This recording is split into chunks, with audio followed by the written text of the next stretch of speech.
నారా లోకేష్ వ్యాఖ్యలను ఏ విధంగా చూడాలి? గూగుల్ కు సంబంధించినటువంటి కార్యక్రమంలో ఆయన మాట్లాడుతూ మరోసారి వ్యంగ్యంగా కాంట్రవర్సీ వ్యాఖ్యలు చేశారు. మేము గూగుల్ తీసుకొచ్చాము అని చెప్పారు. వాస్తవానికి ఇది అదానికి సంబంధించిన కంపెనీ. గూగుల్ అనేది వన్ ఆఫ్ ద పార్ట్నరు. ఇది కూడా వైఎస్ జగన్ హయాంలో ప్రారంభమైంది. కానీ సరే, క్రెడిట్ వీళ్ళు తీసుకుంటున్నారు. Let them take the credit. కానీ ఇక్కడ మేము గూగుల్ తీసుకొచ్చాము, మీరేం తీసుకొచ్చారు? గొడ్డలు తీసుకొచ్చారు. అంటే ఇక్కడ సుప్రీంకోర్టులో ఆ కేసుకు సంబంధించినటువంటి క్లీన్ చిట్ అనేది వైఎస్ జగన్ అండ్ ఫ్యామిలీకి క్లీన్ చిట్ లభించినా సరే ఇంకా గొడ్డలి అంటూ ప్రచారం చేస్తున్నారు. ఎలా చూడాలి ఈ వ్యాఖ్యల్ని? సార్ నిన్న మొన్న అనుకుంటా ఆయన ఆరోగ్యం గురించి యా. మనం మాట్లాడామని పర్సనల్ విషయాల్లోకి ఎలా వెళ్తారు అంటూ ఆ జనసేనకు సంబంధించిన ప్రతి ఒక్కరు ముందుకొచ్చి మాట్లాడారు. ఇది కూడా ఒక లీగల్ ఇష్యూ. ఇది కూడా ఒక లీగల్ ఇష్యూ. ఎందుకంటే ఆ అడ్వకేట్ గారు కూడానండి, శాంతి స్వరూప్ గారు అని ఒక అడ్వకేట్ గారు ఒక లెటర్ రిలీజ్ చేసినారు ఫేస్బుక్ లో. పర్సనల్ విషయాల్లోకి ఎందుకు పోతారు అని. ఇది పర్సనల్ సార్, ఇది పర్సనల్. గొడ్డలి అనేది చాలా పర్సనల్. ఇంతవరకు అంత దారుణంగా నరకబడినటువంటి దివంగత నేతకి సంబంధించినటువంటి గొడ్డలు ఇంతవరకు దొరకలేదు సార్. వివేకానంద రెడ్డి గారి కేసులో ట్విస్ట్ ఏంటంటే సిఆర్డిఏ అంటే సిబిఐ పని చేసిందా, సిఐడి పని చేసిందా, what ever it may be, ఇంతవరకు ఒక గొడ్డలి దొరకలేదు, గొడ్డల్ని పట్టుకోలేదు. కానీ ప్రతిసారి మీరు గొడ్డలు అనే బదులు ఏదో ఒక గొడ్డలు తీసుకొచ్చి ఇదే ఆ గొడ్డలి అని అనాల్సింది బాగుండేది. సో చాలా ఆశ్చర్యం. ప్రభుత్వం మీ చేతుల్లో ఉండి, సెంట్రల్ మీ తోడుగా ఉండి, ఓ అంది హే ఓ తుఫానీ హే అనేది అంతా మీ దగ్గరే ఉండి, ఈ రోజు ఆ గొడ్డలి తాలూకా కేసు ఏమైంది అనేది మీరు ఎందుకు క్లోజ్ చేయలేకపోతున్నారు?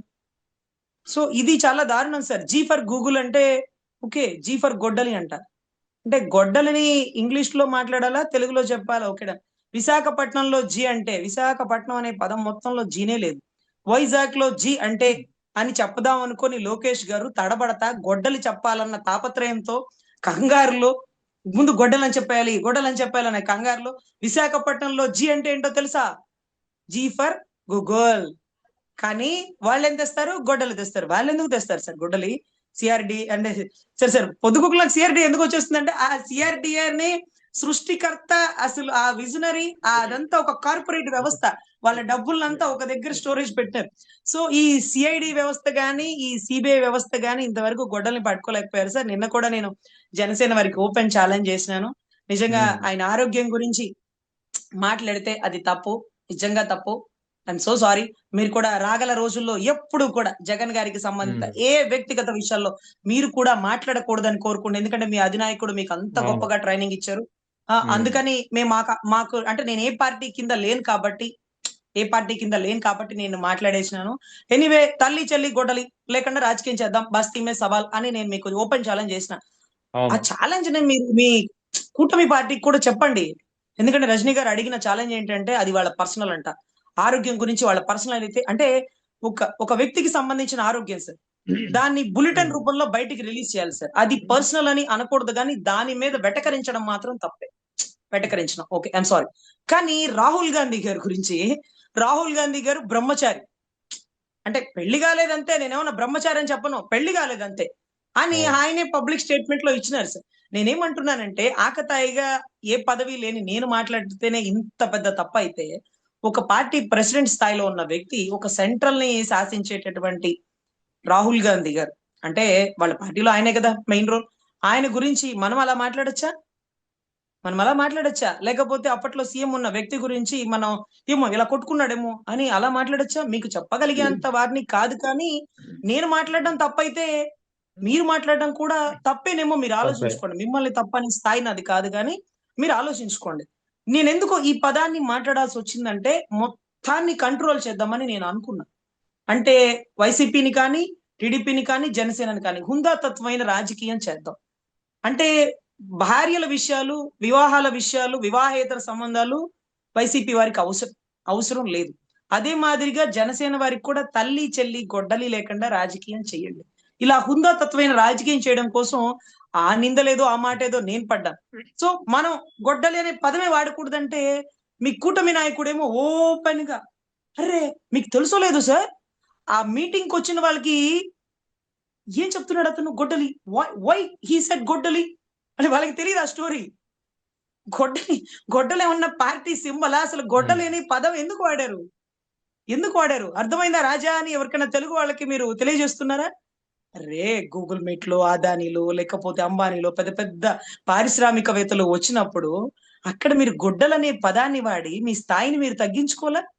యా జీ ఫర్ గూగుల్ అంటే వాళ్ళకి అర్థమైంది. వాట్ ఈ సెడ్ లోకేష్? గొడ్డలి. వాట్స్ ద మీనింగ్ గొడ్డలి? గొడ్డలి మీనింగ్ ఏంటి? అంటే అట్లీస్ట్ ఇంగ్లీష్ లో అన్నా చెప్పినారా? లే. వాళ్ళకేం అర్థం అవుతుంది గొడ్డలంటే? వాళ్ళకి తెలియదు కదా. కంకి కొడవలి గుర్తు ఒక పార్టీ కొని, లేకపోతే గొడ్డలి గుర్తును మీరు సింబల్ గా మారుస్తున్నారని తెలియదు కదా. మరి ఎందుకు వాళ్ళ ముందు మన విలువను దిగజార్చుకున్నారు?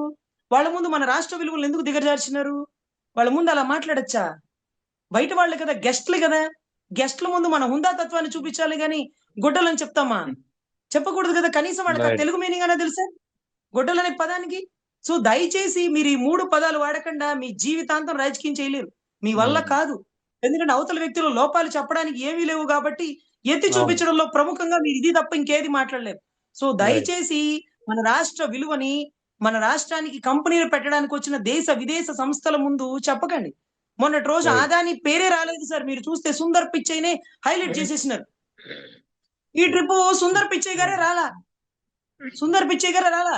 ఇక చచ్చినట్టు, తప్పనట్టు వేరే గత్యంతరం లేక ఆదాని గ్రూప్ కి ధన్యవాదాలు చెప్పుకునే పరిస్థితికి వచ్చినారు. ఆదాని గారు వచ్చినారు, అంబానీ గారు వచ్చినారు, ఇంకొకళ్ళు వచ్చినారు. ఇవన్నీ కూడా మాట్లాడుకున్నారు సార్. సార్ ఒకటే మనం చెప్పుకోవాల్సింది ఏంటంటే, ఏదైనా రాష్ట్రం ఎదుగుదలకి ఏ ఒక్కరు అడ్డురారు. కానీ రాష్ట్రం ఆ ఎదుగుదలకి అవసరమైనదేంటో దాన్ని ఎవరెవరు తీసుకొచ్చినారో, ఆదాని తెచ్చినారా? 2023లో తెచ్చినారా? మైలురాయి, స్టోన్ ఎవరేసినారు? ఇప్పుడు మీరొచ్చి సుందర్ పిచ్చయ్య గారిని హైలైట్ చేసినారు. మళ్ళీ సుందర్ పిచ్చయ్య గారు వచ్చారా? మీరు ఏమంటూ గూగుల్ డేటా సెంటర్ తెస్తానన్నారో అక్కడ వార్ కూడా బిగిన్ అయిపోయింది. మరి యా సుందర్ రైట్ పిచ్చయ్య గారు ఎందుకు రాలేకపోయారు? ఇంత రైట్ రైట్ ప్రతిష్టాత్మకమైన విషయంలో. సార్ ఇక్కడ ఒక విషయం సార్. అన్నకి బాగలేక హాస్పిటల్‌లో ఉన్నారు. అన్నకి బాగలేక హాస్పిటల్‌లో ఉన్నారు. ఒక 10 రోజుల్లో బయటకొచ్చేస్తారేమో. వచ్చాక పెట్టుకోవచ్చు కదా సార్ ఇది. వచ్చాక పెట్టుకోవచ్చు కదా. అంత పెద్ద గూగుల్ డేటా సెంటర్‌లో దేశ విదేశాల నుంచి పారిశ్రామికవేత్తలు తీసుకొస్తున్నప్పుడు పవన్ కళ్యాణ్ గారు లేకుండా చేయడం ఏంటి?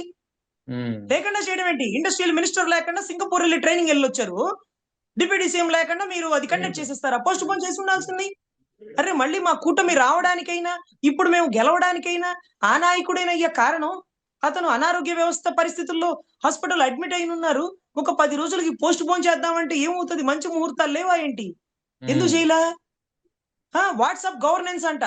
దాంట్లో కూడా పెద్దయ్య గారు, చిన్నయ్య గారే ఉన్నారు సార్. అంటే తండ్రి కొడుకులు ఇద్దరు ఫోటోలే ఉన్నాయి. అక్కడ పవన్ కళ్యాణ్ గారి ఫోటో లేదు సార్. వాట్సాప్ గవర్నమెంట్స్ అంటూ ఏదో వచ్చింది మొన్న ఈ మధ్య వాళ్ళిద్దరు ఫోటోలే పెట్టారు. వాట్సాప్ ఫోటో వేసిని. అదేంది అన్న లేరేంటి? ఇతనికేం సంబంధం? విద్యాశాఖ మంత్రికి ఏం సంబంధం? సీఎం, డిప్యూటీ సీఎం ఫోటో కదా ఉండాలి సార్. సార్ అవును సింగపూర్ కి తీసుకెళ్లరు పవన్ కళ్యాణ్ గారిని. అదే రకంగా గూగుల్ డేటా సెంటర్ గతంలో వచ్చినప్పుడు సుందర్ పిచ్చయ్య గారు వచ్చినప్పుడు పరిచయం చేయలేదు.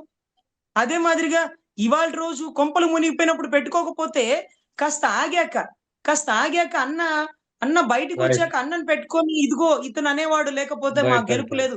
మళ్ళీ కూడా కూటమి రావడానికి ఇతనే కారణం అంటూ ఇతన్ని హైలైట్ చేస్తూ ఆ గూగుల్ డేటా సెంటర్ లో అందరికీ ఆయన్ని పరిచయం చేయొచ్చు కదా. ఆయన రైట్ రైట్ కష్టపడబట్టే కదా మీరు పనులు చేసుకుంటుంది, పరిశ్రమలు తెస్తుంది. ఆయన నిలబడ్డబట్టే కదా ఈ రోజు మీరు సీఎం లోనో, డిప్యూటీ సీఎం స్థాయిలోనో లేకపోతే ఇంకో స్థాయిలోనో ఉండగలుగుతున్నారు. ఆయన్ని రైట్ రైట్ పక్కన పెట్టేసినారేంటి సార్? గతంలో నమో అంటే నరేంద్రజీ, మోడీజీ అనేవారు. ఈ రోజు నమో అంటే నాయుడుజీ, మోడీజీ అంటున్నారు. పవన్ కళ్యాణ్ గారిని పక్కన పెట్టినారు.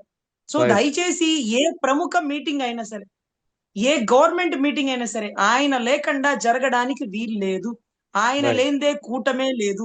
ఆయన ఎన్నో తిట్లు తిని బీజేపీని టీడీపీతో కలిపారు. ఈ రోజుకి BJP, TDP right right open గా కలిసినట్టే ఉంటారు కానీ ఒకరి మీద ఒకరికి నమ్మకం లేనటువంటి నడక నడుస్తున్నారు. వీళ్ళిద్దరిని కలిపి ఒక తాటికి తీసుకొచ్చి కూటమి చేయడానికి కారణమై, కూటమి గెలుపుకు కారణమైనటువంటి వ్యక్తిని ఈ రోజు పక్కనుండగా కనీసం సార్ సీఎం గారు గాని, లేకపోతే విద్యాశాఖ మంత్రి గారు గాని, పవన్ కళ్యాణ్ గారిని చూసిన ఫోటోస్ ఏమైనా వచ్చినాయా? ఆయన హాస్పిటల్‌లో ఉంటే ఎళ్లి కలవాలి కదా సార్. ఆయన తగ్గాకే కదా ఏ మీటింగ్స్ అయినా కండక్ట్ చేసుకోవాలి కదా. ఆయన లేకుండా కంపెనీలు తీసుకురావడం ఏంటి? సింగపూర్ కంపెనీలకి ఆవిడెవరు అనిత గారు ఎళ్లారు. అచ్చెన్నాయుడు గారు రైట్ ఎళ్లారు. రైట్ రెవెన్యూ శాఖ మంత్రికి ఏం రైట్ పని? రెవెన్యూ రెవెన్యూ శాఖ రైట్ మంత్రికి ఏం పని? హోమ్ శాఖ మంత్రికి ఏం పని? లేకపోతే ఆయన ఎవరు వ్యవసాయ శాఖ మంత్రి గారికి ఏం పని? ఇండస్ట్రియల్ మినిస్టర్ వెళ్ళాలి. అలాగే మా అన్నని కూడా తీసుకెళ్లొచ్చు కదా. మనకేం రైట్ తెలీదా మేడం సింగపూరు? ఆయన చూస్తేనే గుర్తుపడతారు కదా. సో రైట్ మేడం ఇక్కడ ఎంత గ్యాప్ మాకు కనపడుతుందంటే విజువల్‌లో కనపడుతుంది. ఎవిడెంటరీతో కనపడుతుంది. ఆ గ్యాప్ ని గుర్తించి ఆయన స్థానాన్ని హుందాగా కాపాడుకుంటేనే కూటమి ఉంటది, లేకపోతే ఓటమి బిగినవుతుందని నా ఉద్దేశం సార్.